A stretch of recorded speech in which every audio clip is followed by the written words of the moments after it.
One of the biggest mistakes people who've quit smoking make is blaming everything that happens in their lives after they quit smoking. Every negative feeling, whether it be a physical feeling, whether it be an emotional feeling, they blame it on the fact that they've quit smoking, and that must somehow play into the negative reaction they're having at this point. This is so dangerous on numerous fronts. On the medical aspects, they could be having symptoms of conditions that would normally send them to a physician for treatment or just to find out what it was. But because they quit smoking, they're thinking, oh no, it's because I quit smoking. Well, this may make something go longer, which should not be going longer. And people can get sicker because of situations like this, or put off going in for things that really are, in some cases, life-threatening.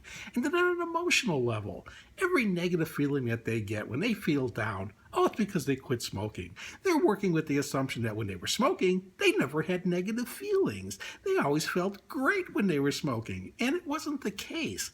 It's crucial that you understand that life goes on. When bad things happen around you, you're going to feel bad. In the past, you used to think, oh, but my cigarettes made me feel better during those times. They didn't do it.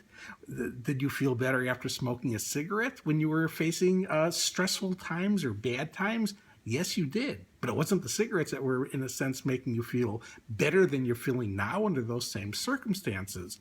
What happened in the past was when you were facing stress and bad times, you would have the situation where the stress would make your urine acidic and made you lose nicotine.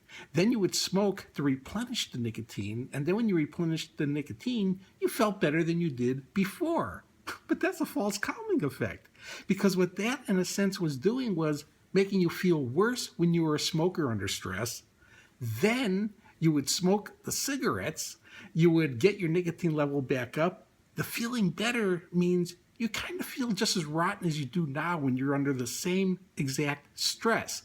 You still feel bad, but you don't feel as bad as when you were a smoker. All smoking did was get your nicotine level back and get you to feeling as bad as you're feeling now under that stress. Yes, you're still feeling bad, but you're not feeling as bad as when you were a smoker.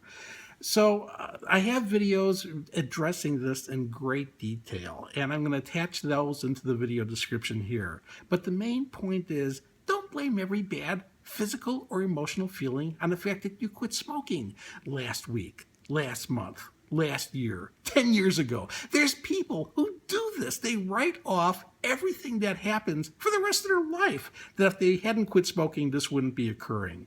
The fact is, if you had continued smoking, there would likely be a lot more significant stresses going on. Stresses on your body, which happen just from being a smoker, and then the stress of having to deal with the conditions that smoking can cause, which could make most of the day-by-day stress that you encounter seem like nothing in comparison to what your life could be like if you had not stopped smoking and got conditions that smoking can cause. Your life becomes better. Your life becomes easier. In many ways, your life becomes less stressful. Oh yes, other events may go on that could be out of your control, that could bring lots of stress, but you're going to be under less stress because you're a former smoker facing those situations than if you had continued smoking and were now facing those same situations. Life becomes better for a former smoker in many respects, and to keep that better way of life, it really is a matter of just making and sticking to a personal commitment to never take another puff